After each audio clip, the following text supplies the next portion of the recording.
Hey everyone. So today I'm speaking to Andrea Haas, and I loved talking to Andrea because as someone who taught literacy for 20 years, I understand, especially with my clients who are literacy teachers, that when I do mindset coaching with teachers, they are often like, I don't exactly know where to go with literacy. And Andrea took that problem and put a whole bunch of resources together. So she runs her business called Elm Tree Education. She's going to tell us all about it. I'm so excited. And most importantly, if you like this interview, like, subscribe, go check out my podcast, Teach Your Mindset with Marissa E. Ask questions. I would love to hear from you. Yeah, let's get into it. All right. Hey, teachers. So this interview is for you if you are passionate about teaching literacy, but could use some professional development to build your skills. You'd like more information surrounding all the different ways to teach reading that are coming out right now.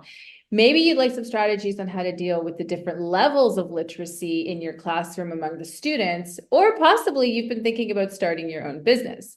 So in this episode, we are talking to Andrea Haas. That's how I say your surname, right, Andrea? Is it Haas? Yep. Yes. Amazing. Correct. Thank you so much for being here today, Andrea. Oh, thanks for having me. I'm excited to talk to you today. Cool. So Andrea is a former early childhood teacher turned entrepreneur, and her business, Elm Tree Education, specializes in helping educators like you teach literacy with confidence. So, Andrea, before we start, please explain to our listeners a little bit about how you started and what maybe prompted you to take the action needed to come out of teaching and start your own business. Yeah. So I had a long journey in education, about 20 or so years, working in the public school systems here in the US. And I had started out as a special education teacher, and then I did fourth grade, and then I did second grade and first grade. And eventually I got to the point where I started working with adults. So I started supporting adults, the other teachers in my district. I was released from classroom teaching responsibilities to, provide professional development and to design professional development that other teachers would give to their colleagues in the schools. And then I transitioned to mentoring first and second year teachers for several years. Okay. So I did that for several years. Um, the thing about me that I have come to learn is that I am a learner and I'm also a bit of an achiever. And so what will happen is that I never think I get to mastery on anything. But if I start feeling like I'm kind of like just rinse and repeating, doing the same thing I did the last, few years, Yeah. I start getting a little bit antsy to like try on a new challenge, to take on something new. Okay. Um, and so right before the pandemic, I was starting to feel like I was getting a little antsy again. I'd been doing the mentoring thing for a while. And while I care about first and second year teachers and I want to see them succeed and not leave the profession, um, the part about first and second year teachers is they really need support with classroom management. And Right. that's not necessarily like my passion. My passion's actually literacy. I Right. did my Okay. master's degree in literacy. I got a national board certification here in the US in literacy. Like that's my jam. That's what I care about. Yeah. So I was kind of feeling a little bit like, I need to do something different. And then, of course, the pandemic hit. And then, of course, everybody knows how that went for your own self individually. For Yes. me, I had two young kids at home. It was really hard, juggling. And my husband was working from home, and we were passing off the 2-year-old in between meetings and just all of that stuff. And I was also getting a little bit of what I call compassion fatigue because I was taking on a lot of what the teachers were feeling like. Because they were Like their struggling, and some of emotionals, them, their emotions yeah, basically, and their, yeah, yeah, like you're an yeah, empath. That I think, right? yes, You're taking on a lot of the emotions that someone else is experiencing. So compassion yeah, fatigue, that's interesting. I haven't heard that term before. yeah, and so it was like being an untrained therapist, Right. and because that's Gotcha. what a lot of people needed. They needed stuff around resiliency, and they needed stuff around like not just like sticking with it, and kind of like Yeah, like overcoming and stress switching your management mindset. and Yeah, exactly. All yeah. that kind of stuff, which I saw like that's what they needed more than they even needed like pedagogy support at that point. And Gotcha. um and it was I saw that and I tried to do as much as I could. But again, like I said, yeah, I was like, it just was a lot. And people also had like other just outside the pandemic, they just had other weird situations that were unusual. Just a lot Yeah. of stuff was happening for people. It was just hard. Also, you're not a So trained therapist, right? So it's no, difficult, I think, for people to, it's hard to see you giving all of yourself to give this advice and people don't take it yeah, as well, yeah, right? Because you're totally. not technically trained. And you're just like, oh, I just gave them so much of myself. And now they're still in the same place they were. That'd be Yes, difficult. exactly. Yeah. And when it's about teaching, I don't get offended. I'm like, they'll figure it out eventually. There's another Yeah. gap. It's something else. But yeah, yeah. And so I don't know. I started realizing that I had my own stress and it was coming out in physical symptoms. And I had Okay. had like an appointment with my doctor and had some blood work done. And I was like, okay. Like there was just some things that I Yeah. needed to take care of because I wasn't Yeah. necessarily adopting healthy habits for myself either. And so, I talked to my boss. I took a little bit of time off and I took the whole last school year off. And it was actually almost a year ago today, really. Wow. I'm realizing this that I knew I was going to have to tell my boss whether I was going to come back for this current school year or not, if I was going Yeah. to come back to being a mentor. And I had a call with her and I said, I'm not going to come back because I just realized I- nothing was going to be different when I got there. Like I knew it Right. wasn't going to be different. There wasn't anything, other opportunities for me. I knew I didn't want to go into administration. But I also wanted to make an impact. And I also was feeling like some of what's happening for our teachers in the classroom is that they are losing their power. Like they are, um, especially here in the US, they are, Yeah.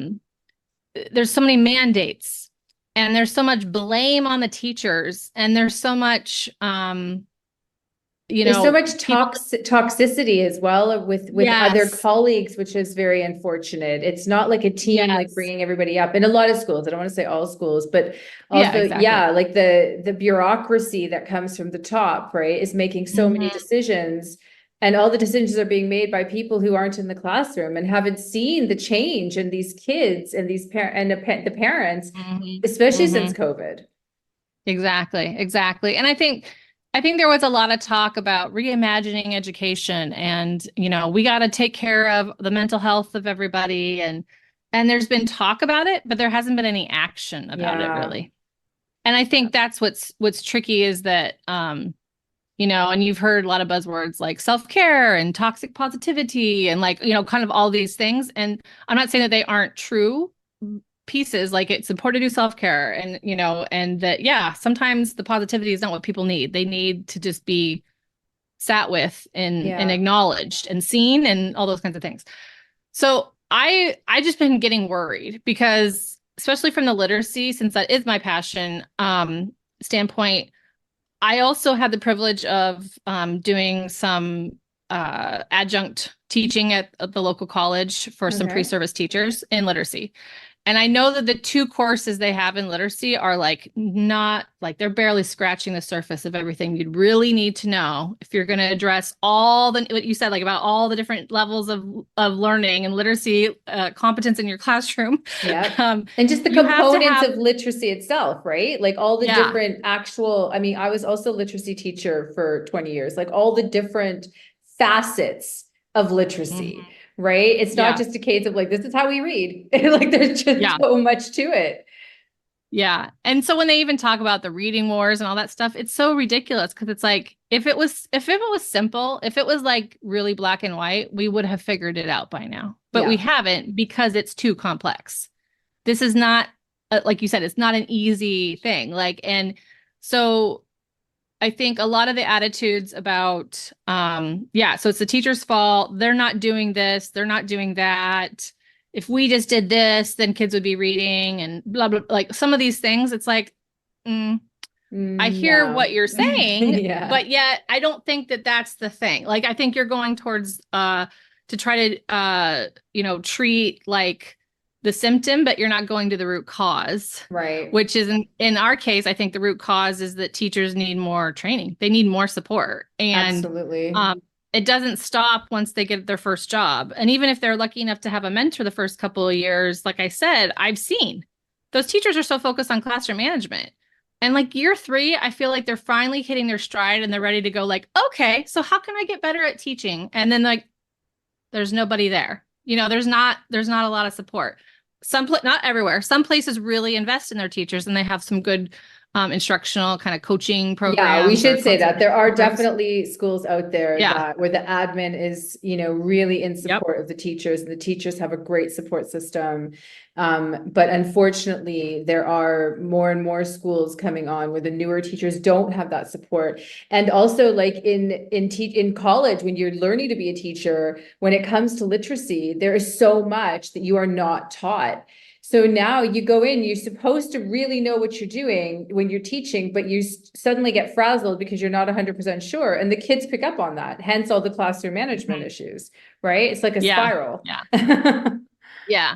And I think a lot of, there's some attitudes every once in a while, and this is not the case for everybody, but, whenever I see a teacher getting kind of in a blame cycle, like, well, the kids can't do this, like, or they can't handle this, or they can't. That's some problematic beliefs. But usually I think what that's masking is that they don't feel confident. Like there's a lack of Mm, confidence in their skills underneath, and they're yeah. not willing to admit that. And they might not even be conscious of what they're really like worried about. But what they're worried about is, I don't think I can get my kids to do that. Like I don't have the skills to get it. But it comes out as it's these kids or the behavior or the, like Right. yada yada yada. So again, I'm not belittling struggles and mental health, and there are some situations where students need a lot more support than teachers Yeah. are even And professional speaking. support. That's the thing. Yeah. Teachers are not counselors. They're not psychologists, No. or they're not trained to No. deal with trauma, right? So, Yeah. and a lot of these kids have been through a lot of trauma. So you need to have that professional support on site in order to, I believe anyway, like to really help the kids and the teachers. I think there should Yeah. actually also be someone on site for the teachers themselves too, because they I can't do just hire, too. like, that was you, right? But you're not trained as Yeah. a counselor, No. Yeah. psychotherapist, or any of that. Yeah. So, yeah, Yeah. And I was using what I knew from my own experiences and the kind of the exactly. self-growth I've done on myself, but I wasn't, Yes. yeah, but not exactly trained. I'm just, and who knows if I was doing it right or wrong, but I was just doing what I kind of thought like this might be the best. Yep. So yeah, so that's really where it came down to for me. I never in a million years, if you would have talked to me really honestly, even this time last year, I would have never said, I'm going to be an entrepreneur. Because in fact, I thought that I had two things certain in my life. One, I never wanted to work in food service. And that one has stayed true. I have never done that.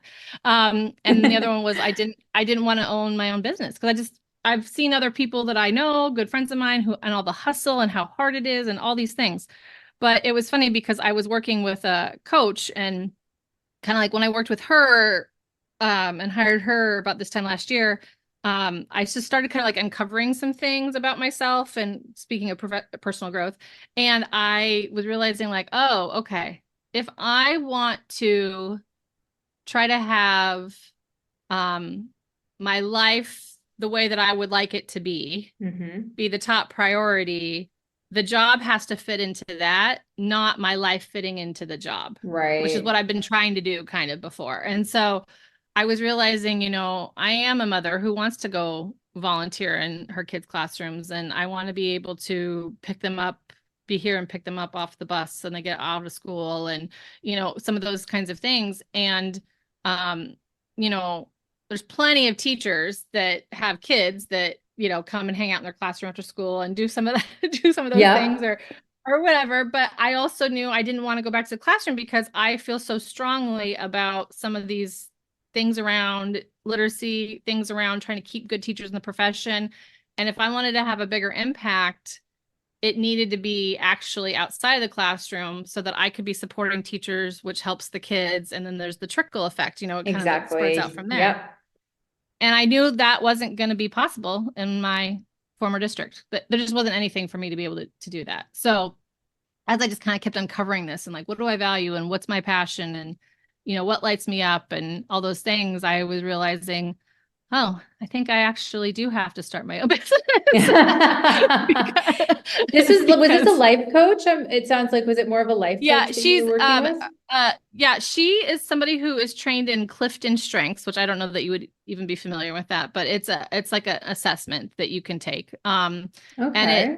highlights there's like I think 34 strengths altogether, and you when you take this assessment, you find out like individually for you how do your strengths work together and complement each other? Because I might Wow. have like so learner is my number one. And you could have learner too, potentially, but your description and my description would be different because I also have harmony and achiever and responsibility and like I have all these other Got ones. you. And so when I worked with her, I had already taken that assessment as part of being a team on a team that was supporting teachers. That was one of the things we did. And it was Yep. one of those things where we took the assessment, we had a retreat day at the beginning of the year. We all looked and learned about each other, and then we didn't ever really do anything with it again. Yep. And this was me taking those assessment results that I'd taken years ago and like really like we spent 12 sessions with each other. So almost a little over 3 months in the end, and of like just like really digging in and like looking at these things and then thinking about like what was my vision, what are my goals, like what did I want to do. So yeah, so she's uh, kind of a career coach, but really she's a Clifton Strengths coach because that's Okay, that's what the interesting. foundation of what she does. Yeah. No, it was so enlightening and it was just like Yeah. life-changing, obviously, because then I went in a completely different direction that I didn't anticipate. But I also needed that because I'd always had a clear path and this time last year, I was like, I don't know what I'm going to do. I Right. don't know. And I don't really want to leave education because I feel so strongly about it, but I also can't do it in the way that I want to. So that's again Yeah, and the how way my that own a business. lot of other people are making decisions for you when it comes to Yeah. education, unfortunately, and you have to really work hard on your mindset to shift out of not being frustrated that other people are making those decisions, right? So Yeah. if you go back, it could just be the same thing that it was. So tell us about, so your business is called Elm Tree Education, which is very Hmm. cool, right? Elm Tree Education. So what is the big picture vision for Elm Tree Education? Yeah. So Elm, the reason why Elm came about was I wanted to create an elementary literacy mastermind. So like I wanted to create like Okay. community and collaboration and coaching and consulting, like so these four C's. And then I won't even get into this whole deep dive I did about elm trees, but it turns out the elm trees actually I didn't even know that there was tree astrology, or would you call it astrology when Oh, it's not stars? I don't know. But evidently the elm tree is my birth not tree. sure. Like, Oh, yeah. Yeah, isn't that's that weird? interesting. Yeah, so Yeah. I was just like, oh, I didn't even know this. Like, this was like a Google search, rabbit hole. Anyway, it just felt very serendipitous. So, yeah, so it's all about me providing support that can be ongoing. Hmm. You can come and get resources, and you can be accessible, especially if you're somebody who is teaching in like, I don't know, like a remote location that doesn't have a lot of Yeah. PD resources around you. Um, because everything's online. And I just wrapped up a pilot program I was doing, and it's going to probably shift in how it looks. But last night was our final meeting, and I had a good six teachers who were like just like so committed, and I was trying this flip classroom style with them where I would send out content and they would watch the videos, and then we would meet in Yeah. Zoom and kind of debrief it, and they could ask questions. And Amazing. they liked that format because they liked the flexibility of getting to watch the videos, or some of them put them on like almost like a podcast in the car and we're Exactly. In listening their to own them. time, their own space, right? Yeah. And then when we got together was when you put the application, and actually their input was they wanted more of that time, maybe like so like spacing out the videos a little bit more so there could be more time to like apply and then come together. So those are the kinds of the things that I'm thinking about when I go to revamp it. But yeah, but then my thought is, my hope would be is that you can come and get what you want and leave the rest, or you can come and like dig in and just like really become part of a community. And with other like-minded teachers who Yep. also want to grow and want to learn more. And I think so, like you said, some places it's the colleagues you're working with. It's actually the harder part. Yep. Um, and this could be where you could find your people, like the I people was who just going to really say want that. to do it. Yeah, Yeah. I was thinking exactly that, right? So now you're coming together with other teachers that also are positive. They want to support the kids. They want to do well in this profession. They want to build the literacy skills, for the children of America. And now that with other people that are doing that, instead of, often, I always say like the staff room, you have to so touch and go in there with like a lot of the negativity, right? You Mhm. don't want it to pull you down and like kind of infect you like a virus. And so this is a brilliant idea. And I believe that teachers will love this, because I know as a literacy teacher, I would have liked having other literacy teachers to talk to. There's not usually a lot Mhm. of literacy teachers, maybe in primary school, but you're still teaching different grades. So Yeah. yeah, I like that. It's your people. It's true. Yeah. Yeah. So true.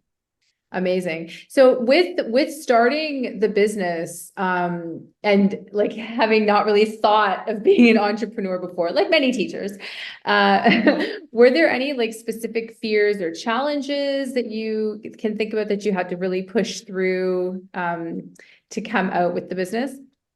Yeah. Yes.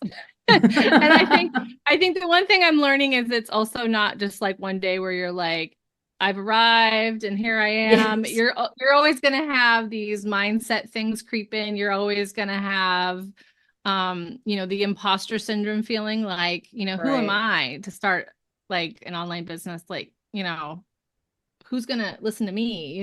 Those kinds of things. Yeah. And then you hear somebody say, but like, Andrea, you have like 20 years of experience. You've helped like probably hundreds of teachers in your career. You're not new. You know this stuff. Like, and you have all these resources and all this learning that you've done. Like, it's actually not like harmful, but it's just like, why would you keep that from other people? Yes. Like share it like that, Yeah. whatever. So those are some of the pep talks I have to give myself, is just like, why would I hoard this knowledge? Like, that's not helping anybody, and I don't want Exactly. to. I want to share it. And that's also another part of my strengths, actually, is like sharing things. And so yeah, you have to kind of like say like, no, no, no, no. I do have something to bring to the table for sure. And like, and it's not like you're bragging. You're just saying like, no, no, no. You're switching the story in your brain that you're telling about yourself, I guess is really what you're getting at. Like, you're Yeah. saying like I have this experience, I have this knowledge, I have these skills, and why wouldn't I share them with other people? Yeah. And then also I think the other thing that I have to get around, and I'm still trying, is it doesn't have to be perfect to get it out there. You can That's just get right. started, and that part is hard for me, I will say. That part is like when I'm still working through that. Like, I'm trying to say like I'm a recovering perfectionist, but I have slip ups every once in a while. And so yeah, like I'm trying to just give it a go. Like with this Yeah. pilot, I didn't have it all perfectly packaged and designed before I asked the people to join me. I said, I have like an outline. I kind of know where I want to go, but I want to be responsive to you. So like I was basically just designing the videos that I put out like just a week ahead of them, because I was trying to take what they were saying and making some adjustments and like pulling, oh, you know what? They brought that up. Maybe I should pull this resource out and add that in, Exactly. that kind of stuff. And so in the past, I'm not sure I would have felt comfortable, you know, getting started on something when I didn't actually already have it all, like it was already done. Do you know what I mean? Yeah, 100%. I Yeah. think actually, with with that second point you made is, if it's like beta testing, right? Any great Yeah. business person is going to tell you, like, do your research, like see what the people are looking for. So that's essentially exactly what you were doing, right? You were going in Yep. being like, I'm not Yep. going to create the video until I see what they want, because they might actually say something and I'm like, oh my gosh, that's perfect. I'm going to absolutely put that in the next video, right? Which is like Yeah. thinking like a businesswoman, right? Yeah. And Yeah. I definitely, going back to the first thing you said about shifting your thinking, because that's where I'm heading, is like going into mindset coaching, particularly for teachers, because it's so difficult for teachers to change their mindset. And Mhm.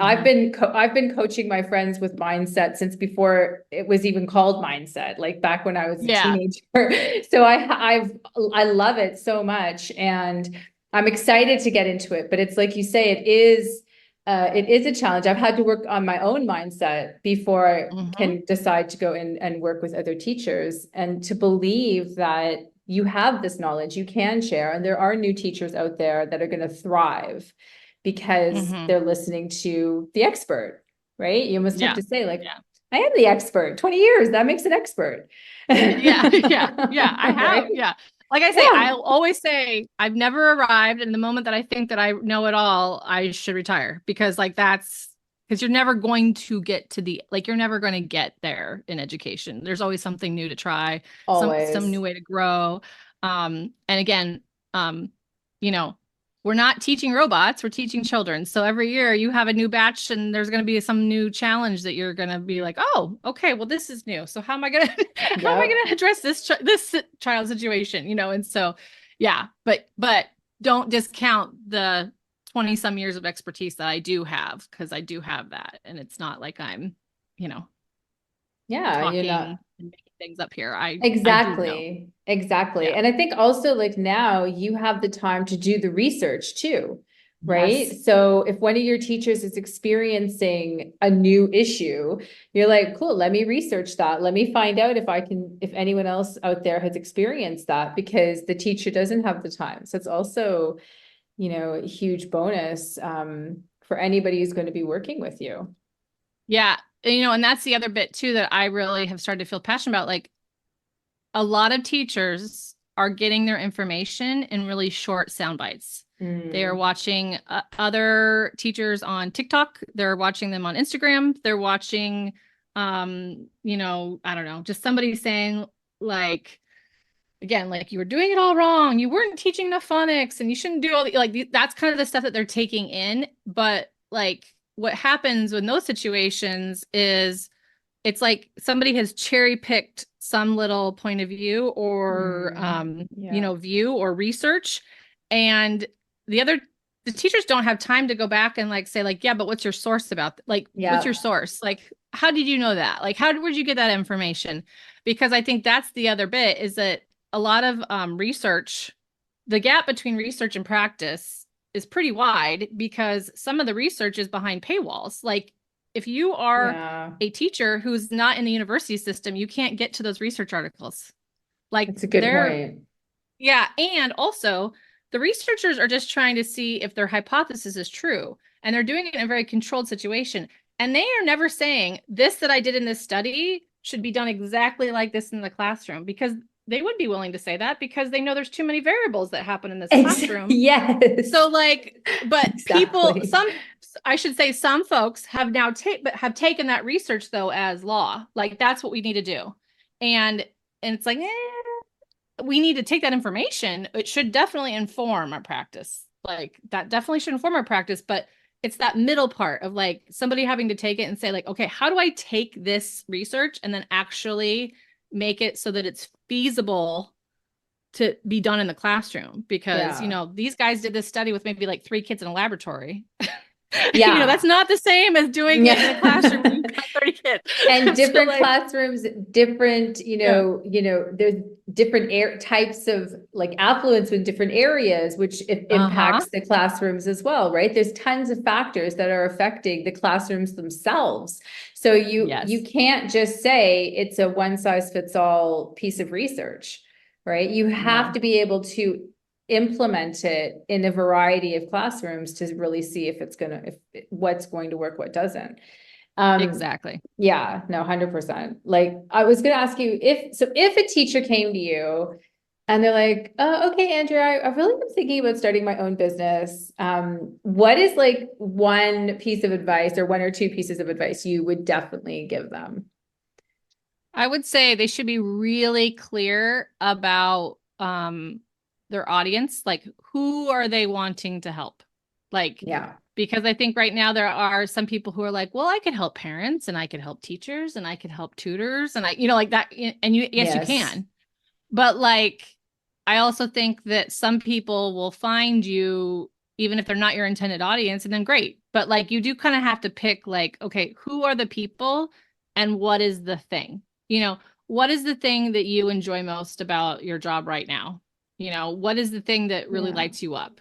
And Yeah. what are you doing when you're doing that? Like, you know, what is it looking like? Like, so for me, the thing that always lights me up is if I am in conversation with a teacher and they're asking a question and then I'm able to like pull out a resource or give them some examples and they're like, oh, this is great. And then they come back to me later and say, hey, I tried that thing and it totally worked. Awesome. Yeah. Like that's the part that like lights me up, right? Is that I get to I don't know, it's just like when you're teaching students, where Yeah. you see the light bulb moment or you see like you've finally had a breakthrough and the kid's actually like has like overcome this challenge, whatever.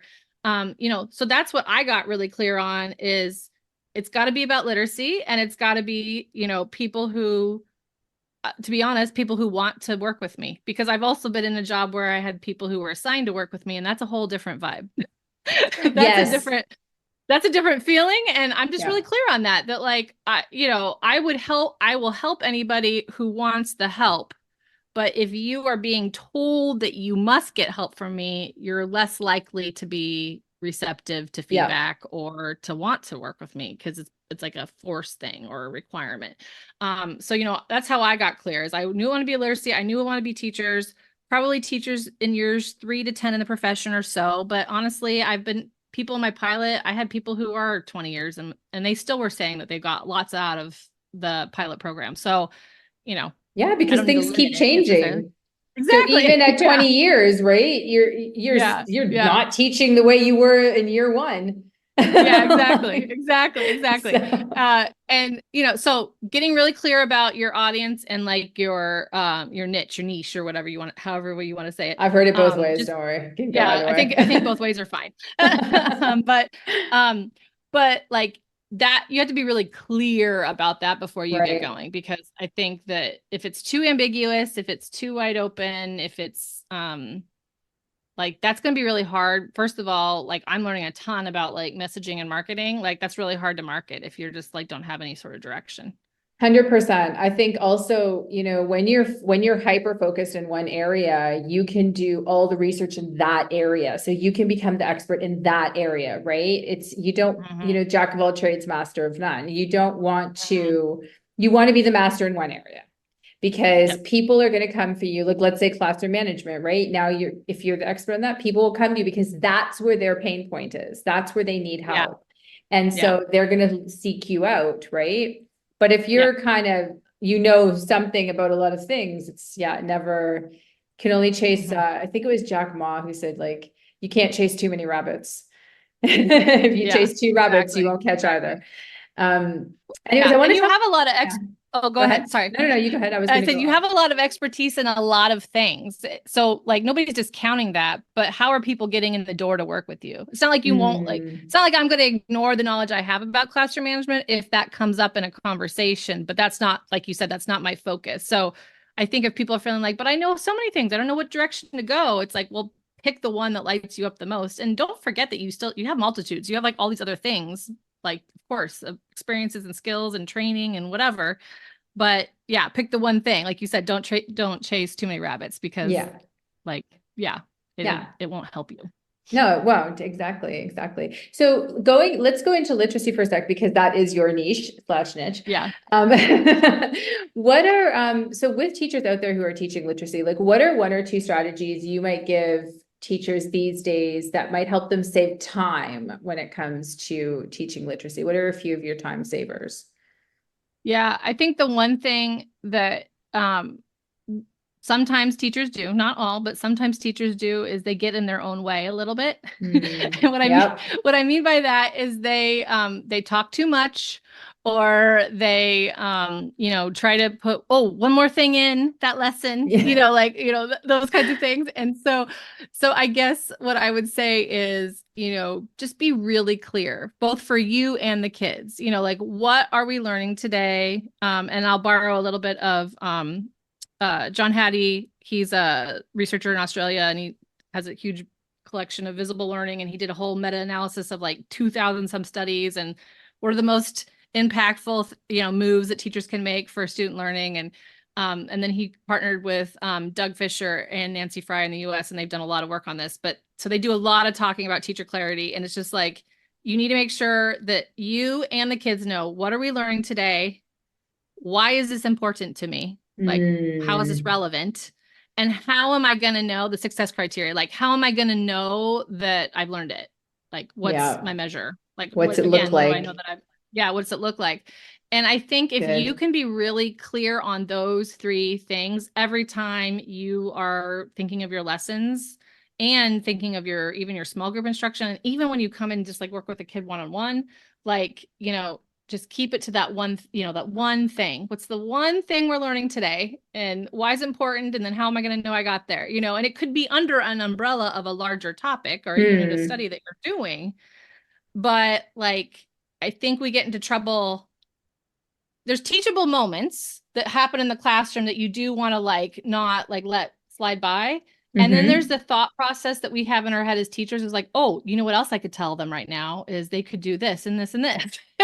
And then but you get in trouble because then now you've overloaded, like it's a cognitive overload for the kids. They only can take in so much information. I mean, we all can, like our human brains can Yeah. only take in so much information. So I think that, yeah. So being really clear is the one. And then the second one is we sometimes, again, not always, but sometimes come and rescue the kids a little too fast. Mm. We need to give them a little bit more time. I'm not saying to the point of frustration, but I think that sometimes they just need some thinking time, and we're not giving that wait time. We're not giving that space for them to come up with an answer. We jump right in with another prompt. And then now they've already switched, like if their brain was processing and thinking and Yeah. like they just needed, like they were almost there, but then now you have jumped in with like another prompt.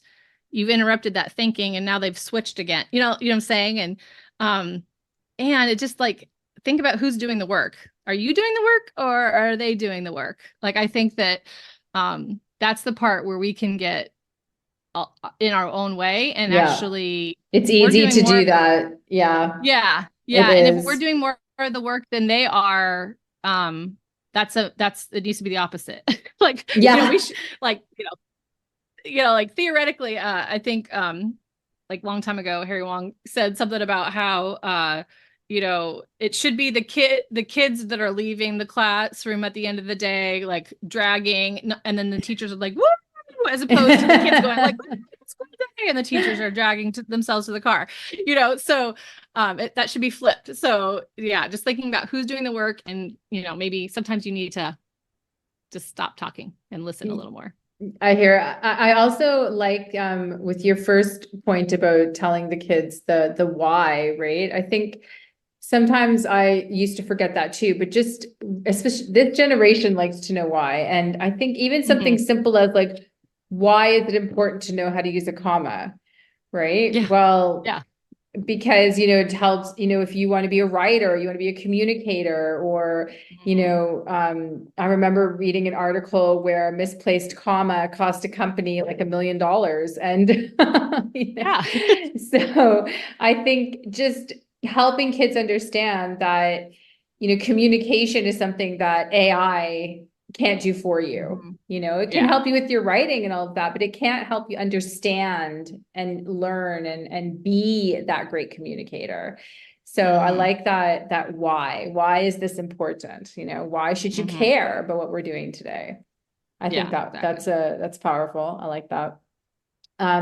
So okay, so with all so if you if anybody listening to this is a literacy teacher, then you will know that there are tons of new literacy curriculums coming out at the moment that deal with teaching reading is a big one, but teaching Mhm. phonics and balanced literacy coming into play. Like there's just a whole bunch of different ones. So what do you feel, Andrea, like what questions should teachers be asking or what should they be looking for when trying to decide on a new program? Because, their district is bringing in a few programs and it's very overwhelming and they're just kind of like, okay, well, whatever you decide. But really, we want to give them to empower these teachers to have a say. So what do you think they Mhm. should be really looking at with these programs?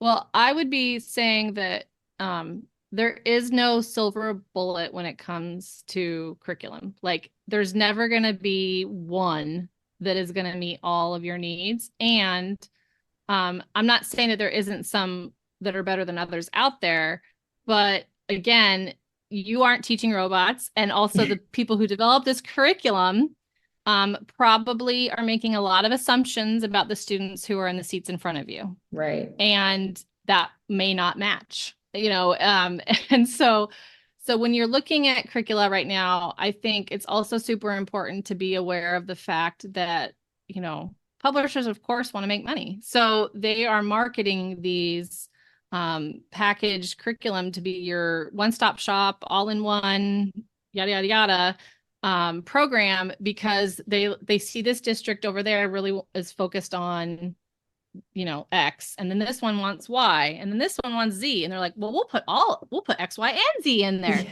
And then right. what happens is you get it so that the curriculum is completely bloated with so many resources that you cannot possibly teach all of them.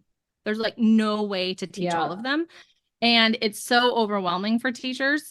And I think that what gets especially takes away some autonomy to the teachers is when a district has adopted the curriculum, has said, there's a word that they use in the US all the time. When you're adopting a curriculum, they say, fidelity to the curriculum, being, like Oh, teaching it as it's written, we have oh, so you can't do fidelity to the curriculum. your own thing. Okay, Yeah. got you. Yeah. And I know why, and I get it. Like, we need to have some consistency because kids move up different teachers every year, and so there needs to be kind of like a little bit of consistency there. However, what that does is it just takes away the autonomy of the teacher and the style of the teacher. And like, again, this is a human profession. You're a Yeah. human, the kids are human. You can't just stand up in front of them and read a script and it's going to land. That's, again, if we had figured that out, like if that was the solution, Yeah. then teaching wouldn't be so complex. Yeah. but it is. True. So I would say be really wary of any curricula that's telling you that it's going to meet all of your needs, because it's not. Like, they just aren't. And you have to be a critical consumer of it. And I think that what is happening now in some places is, if they're adopting a curriculum and then they're being told you got to implement it with fidelity, and then some of it's like not even matching what we know to be true about good practice, and you're like, wait, what? I thought we already decided that we need to have kids reading in elementary, especially, like, we need to have kids reading in books that they can access on their own independently. But yet now we're all reading the same book together, and half of my kids can't even read it, so I, like, all those things or like that. We've already talked. I mean, Richard Ellington's talked for years about volume of reading, but yet the way this curriculum's written, I sure talk a whole lot, and the kids get like 10 minutes maybe a day of reading, or something like that. Like, I just feel like, because people are told, like, this is the thing, this is the answer, do this, it's like making them do practices that they already knew weren't right. And now they're questioning themselves. So I just think, like, being that critical consumer is super important. And like thinking, like, now, is there really something to back up this method of teaching that they're asking me to do? And if there isn't, then, I would question. I would just ask questions. I'd say, why are we doing this? Yeah, I like that, because also I think, like you say, what I'm hearing you say is like discuss with everybody. Okay, what are our principles with teaching? What has our district decided? What is like definite non-negotiables? This is supposed to be implemented in this district. And now let's look at this curriculum. Wait a minute. It's not following A and B, right? It's got C, D, E, but it doesn't have A and B. So now, what must we do? Must we follow what the district says or follow the curriculum? Well, surely we must follow what the district says. So I think getting really clear on what your district wants in terms of outcomes when it comes with teaching literacy, and then matching that against the curriculum. Yeah, I would much rather districts spend the millions of dollars that they're spending on prepackaged programs to actually train their teachers so that they knew what to do, and then worked on building their own curriculum. Like you said, exactly. What's our non-negotiables? What are our priorities? Well, let's find the resources that would fill those and put our own together, versus buying this one that, again, says it's your one-stop shop, fill all your needs, et cetera, et cetera, et cetera. And then it doesn't. And now Yeah, you spent millions of dollars to purchase this. And exactly. then, And it gives you you more don't have the budget. freedom yeah, exactly. And it gives you more freedom as a teacher too. Like it allows you to maybe try different things you've heard of with literacy, but you're still getting the objective done and you're still using different products. But if the district itself or the school itself is supplementing, then the teacher is allowed to try different things, which I think as teachers, you need that, right? It's much more Yeah. difficult when you just follow everything very rigidly. It's not 1872 anymore. Yeah, yeah, yeah. But And it's, and it's a polarity. So I will say that we do have to have some consistency in some things. Like I said, like if a kid in one classroom got this experience and a kid in another classroom got that experience, and then now they're both moving up, to a different teacher's classroom and they have different background, like that's tricky, that's hard. But we also have, at least in the US, we have standards. Like, so right. if you're teaching to the standards, at least, sorry, so excuse me. No Um, worries. if you're teaching the standards, at least then you're like, that's the consistency. But the path to get to the standards, I think, could be varied as long as we're all Yes. getting to the standards. So yeah, I think like the autonomy part of it and the consistency part of it are like this thing that we have to keep continuing. We need both, but it's never one or the other. Yeah. 100%. No, I agree. I agree. And like speaking of when you have like the different kids going up on different levels, right? There's a lot of one of the biggest issues I always hear with teachers at the moment is the different levels in their class when it comes to literacy due to kids getting pushed through the system. And what's your advice on how a teacher should tackle the fact that they've got these different levels of kids in the class? Mm-hmm. Yeah. So, I mean, I think we all know, as if you're an experienced educator, you know that differentiation is like the hardest part of the job. Like it is Mm, just, it really is. And so again, there isn't like a silver bullet answer to this either. Like, and you have to make your own way. But I do think that if you really get to know each of your students like deeply as readers, not just like how they do on a skill assessment, but like what's their identity with reading, and you know, like you just said push through the system. Like what's their belief about reading all the way through, if they've just been pushed through, pushed through, pushed through? Do they just think like, right. I can't do that?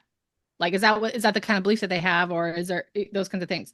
I think we have to really get to know them, not just as, again, the skills that they can do, but like who they are as readers. Yeah. Um, there's a researcher, scholar here in the US called Peter Afflebeck. I think I might be mispronouncing his name, but he wrote a book called Teach the Reader, Not Reading. And that's what Okay. I think, that if you had that perspective of coming at like them as readers, not that I have to, again, marching through a curriculum, like that's like what I'm doing. We're all trying to get there, but kids are going to have different entry points, and nobody is developing at the exact same pace. And so in those regards, I think there are the things that pretty much everybody in the class needs to know. Mm, But I would spend much more of my instructional time, like that would be like, a little bit of my instructional time. Much more of my instructional time would be spent on making sure that kids are in books they can access independently, that they're in small groups with me working, or that I'm working with them one-on-one. Like that would be the majority of my instructional time, so that way I can meet their needs. I would be a lot less worried about whole group instruction and much more worried about how am I going to be meeting them where they're at and where they're entering. And I know that's not like, I can say that and that's not easy to implement. I know that. But in a quick podcast, that's the best I could probably do. But I definitely think you're right. Like I like that idea of, kids have limiting beliefs about themselves, right? And about their Yeah. ability with reading because maybe they had a bad experience like, 2 years ago or something like that. So I think, just a lot of positive reinforcement and a lot of trying to figure out, maybe taking a minute to figure out where is that limiting belief coming from and showing them that they can do it if they try. I agree with you, it's extremely difficult as you get into older grades, especially as you get Yep. into high school, because kids are Yep. expected to be able to Mm-hmm. read these texts. um and they get really good at like faking it in some ways, Mhm. so Mhm. it is a difficult one. And I also don't have the answer. That could be something for our future podcast. We'll do some research and come up with like try to think of some strategies there. When you were teaching like primary school, and I mean again, it's much more difficult to differentiate in high school, but what would you say for newer teachers are some easier, like quicker ways to differentiate? Maybe for your stronger kids, like what would be something quick that you could say, okay, you guys must try this? Yeah, so I think, and that's a good point also too, that I think a lot of our focus it gets put on the kids who may be struggling or Mm. are, lagging behind a little bit, but then also we have the kids on the end that you know, what happens when they're excelling? They deserve also instruction. We know Yeah. that they're already there, and yeah, like we're not concerned or worried because they're already there, but they also like deserve to be pushed and challenged because also like I am going to disengage if I'm bored. Like if you're not giving me something to do Yeah. that's going to be a little bit more at my level. And so in that case, what I would say, and honestly, I think you can do this with even the kids who are struggling. And that's actually what my whole pilot program was just about was that having kids set their own goals and their own Okay. intentions. And so again, you get to know who they are as a reader. You also kind of take their skill assessments and then you actually sit down with the kid. Because I don't think a lot of times we even share their assessments in a way that they even understand. Like they're just taking them out of compliance, but they don't really get, again, relevancy. Like, do they get the purpose Hmm. of it? Why am I taking this? Like, what's that mean? What are you going to do with it now? Those kinds of things. Yeah. And so if you sit down with a student and you look at kind of like, okay, so here's who you are as a reader. Here's what the skill assessments are. Here's kind of where you've self-assessed yourself based on a rubric or a progression of skills or something. Like again, this is very general that I'm saying. Um, and then say like, so what would you want to do to get better at reading? I think most kids will be super like, wait, what? You're asking me? Because Yeah. Yeah. they've never had the autonomy and they haven't had the agency to do those kinds of things. But it's like, well, no, but one thing that you said is like, you're not doing this yet, right? You're not, I don't know, identifying the main idea and details when you read a nonfiction text. I'm just throwing something out there. So what if that's something you worked on right now? Like what if like as a reader right now, when you're reading independently, you work on that, and we might be doing something different as a whole class, but like when you come to kind of do some of your work, you're also keeping this goal in the back of your mind that these are the things that you want to work towards.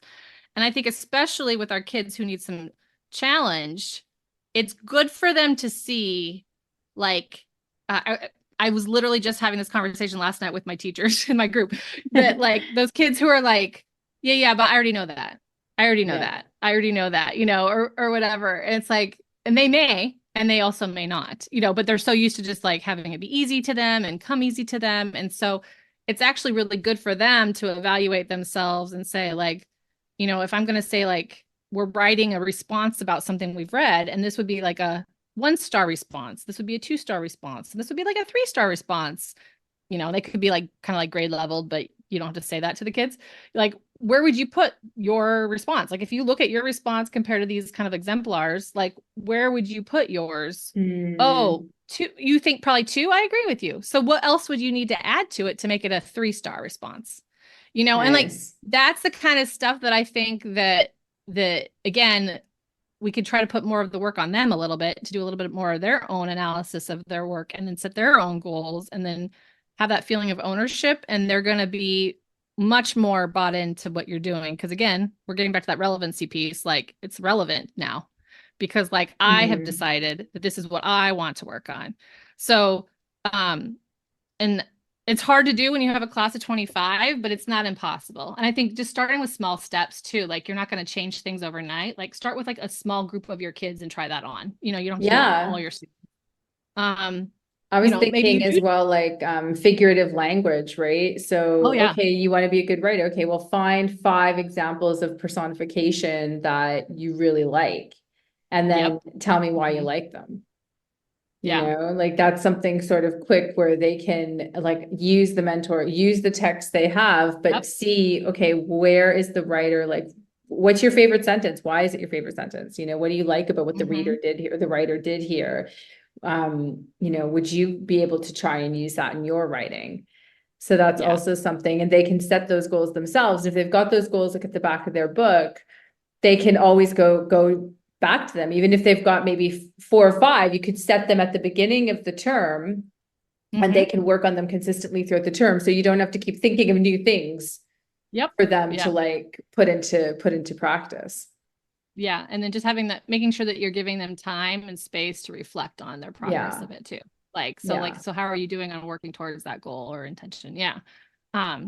Exactly. And I think that, yeah, you nailed it with writing, especially like we underutilize mentor texts, I think, a lot in writing. Like there is a wealth of resources for kids to like see how to do something or the moves that they can make in writing. They just don't even think to connect the two. Partially, I think that's our fault is that we've kind of split them out in instruction. Like you have your reading time a day and you have your writing time a day. Mm-hmm. And actually, if you really put them both together, then kids would actually say like, "Oh yeah, duh, they connect." but, but Yeah. but but I think because we've separated them out, like then they think they're two separate things. It's like no no no. How do you think like for you to be able to read this, like the writer had to do these certain things, so Yeah. that you can do those things too, so that your Yeah. readers can do that. Yeah. I just think you're right. Exactly. 100%. No, I agree with the mentor text, definitely. Um, so Andrea, with our final thoughts for the moment, what is the best place to find you online if someone wanted to connect with you? Yeah. So Elm Tree Education is the full name of the business, but the website is Elm Tree Ed. Just so that's like 3 E's in a row. You gotta watch that when you're typing it in Okay. .com. And I'm also on Instagram at Elm Tree Ed. Okay. I haven't recently updated, but maybe by the time this episode release, I'll have a new uh blog post in my Litbit segment where I just answer teachers' questions and like little, 5-10 minute little segments. Yeah, And I or love you the can see videos me. in your blog, how you Yeah. added the video in there. That's really cool. I Yeah. loved So you can see me talking to you about it. And then if you'd rather just read it, I have it in a blog format too yeah, underneath. And so that's probably some of the best ways to see some of the things that I'm working on right now. You can always join my email list.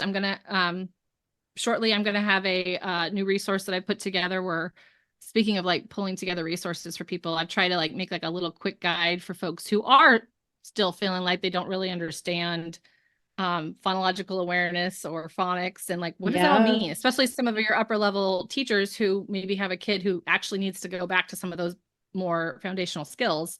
So I put like a quick guide together that's going to be like a free resource for people. But yeah, I think mostly nice. Instagram and the website, and you can see the videos on YouTube, but they're also just in my website too. So Cool. Okay, awesome. And are there any books that you would recommend for either personal or professional development that you quite liked? oh my gosh, I mean, I I know know, that. probably too many, right? Yeah. I'm speaking to an English teacher. It's the same I with know. me. Anything, let's think of anything stand out or Yeah. I don't Yeah. know. Yeah.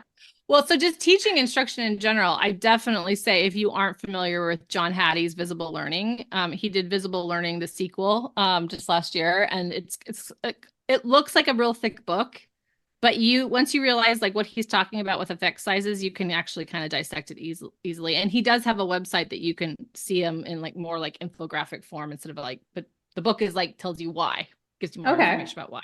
cool. Um, and then I would say that if you're looking for something about fluency instruction, you should look up Tim Rosinski. He did a book recently with some other co-authors that's called I think it's called The Art and Science of Teaching Reading. And he's trying to say like, yes, here's the science, but we don't want to lose the art of teaching, Right. which is kind of some of what we've been talking about today. And then I love anything for vocabulary by Freddie Hebert. Like she's a researcher and she just knows her stuff. And she has a whole bunch of free resources. Actually, Tim Rosinski does too. They're like these researchers that just are giving stuff out for free to people on their websites. So just go to their Amazing. websites. It's awesome. And Yeah. Freddie, she has a textproject.org and she's got some text and she talks about vocabulary. And yeah, Jennifer Saravallo is somebody who I follow for comprehension. And then if you're looking for something for phonics, I would say anything that's been written by Wiley Blevins is also like really good, user-friendly, um, you know, things. And again, I could Cool. keep going That's on and on and perfect. on, That's but I'll yeah. throw all that in the show notes. No worries. We can start Yeah. there. Yeah. Cool. And just a few mindset questions because we were talking a bit about mindset, but how do you so if you do find yourself in a negative mindset, what do you do to get yourself into a positive mindset? Yeah, I think for me, I can go to in times of stress especially, I can go to catastrophizing and I can go to kind of like getting, like spun up in the negativity spiral. And so usually that means I need to do something to relieve the stress, and then that will help me change that story in my head that I'm telling myself, about whatever the thing is. And so often honestly it is like talking to my husband, talking to my best friend, Yeah. and especially my best friend. She's good at saying like, now is that really true? Yeah. Or like, could there be another way to see this? Like maybe you could also look at it this way, and so she's really good about calling me out on that stuff. I'm like, you're right, you're right, you're right. Like I needed to hear that. Thank you. You're right. Nice. But yeah, sometimes I just need a little mirror to reflect off, or somebody to kind of like reset my thinking, I suppose. So I feel Yeah, like like an that's outside what helps me. perspective Yeah. who can see it a little bit differently. I understand. My husband is good with that too. Like he often will say, like, shift things around if I'm in the weeds about something. And with regards to like if things get really chaotic, what's your best strategy for staying calm? Uh, this will sound super simple, but it's breathing. Yeah. Like So it what's really your is. favorite breath work? Like, because I've been really delving into breath work and there's a few different kinds. Anything particular you like or Well, and I think what was so good about what at least happened in the US in the last 10 years is about putting a lot of social emotional learning into our curriculum, like Mhm. for elementary students. Well, actually it's K-12 really here. But and so some of the some of the exercises that I honestly lean on are the things that I taught kids to do. Like Yeah. so like we would put these videos on and it would be like a square, and you just like, and you can do it in your mind without having to actually have the square in front of you, but it's like, you breathe in, get to the top of the square, and then you breathe out, and then you go to the, breathe in the line to the top, like, and as you're tracing the square in your mind, the lines are the breathing in, the corners are the breathing out, and so it kind of just Nice. helps you just kind of like take the time, and you can count. Also, once I got an Apple Watch, I realized that there's a good breathing thing on there, and you can watch like the flower like bloom and then go and then Oh, bloom and okay. then go, and it does it for a full minute. And if you just like breathe in with it, and it does some haptics, so you can close your eyes. You don't have to watch it. You can feel it on your wrist. And honestly, sometimes that's seriously the best thing for me if I'm just like feeling like, okay, I need to go take a beat. Like I could just get my watch on, do some breathing, and then I'm back. Nice. I'm going to tell my friend that she just got an Apple Watch. Yeah. So I'm going to make Yeah. sure she Part of knows. the like, yeah, there's like a meditation, I don't know, breathing app inside of the watch. Yeah, that's really Cool. great. Okay, that's good. Yeah, no, I think breath work is the key. I want to get that out to as many people as possible. That's why I always ask that question because most people are like, oh, it's like breathing. And I'm like, perfect. I'm like, tell me what you do because I want people to see that is how you can release so much anxiety, right? Hmm. It's through breath work. So it's really, yeah, it's great. Thank you. Yeah. And last but not least, what three things are you grateful for today, Andrea?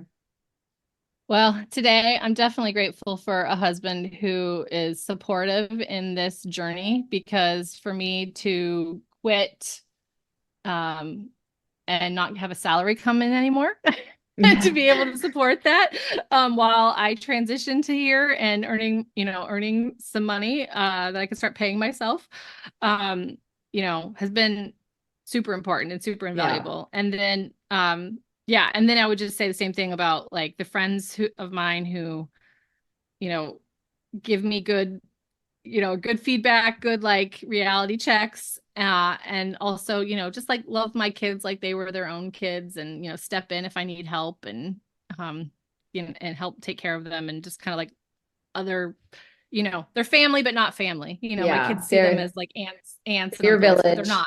Yeah, that's my Yeah. village. Yeah. And then really just my kids. Yeah. It's just getting to see them do the things that they love to do. My daughter is a little bit of a she's called to the stage. She Okay. just did a I play love that. production at her school and she killed it as the villain actually. And just getting to see Amazing. her be so joyful and happy, just yeah, so grateful for Yeah. that. Oh, that's beautiful. Well, I just want to say thank you, Andrew. I am so grateful that you came on the show today. And I just really appreciate you for the dedication, that you're bringing forward to help teachers with teaching literacy, which is so needed over, like, not just in the States, like, but once you go global, I Mhm. 100%, see great things in your future. And I just really wish you incredible success and tons of prosperity with this journey. So thank you so much. Oh, thank you so much. It was great talking to you today.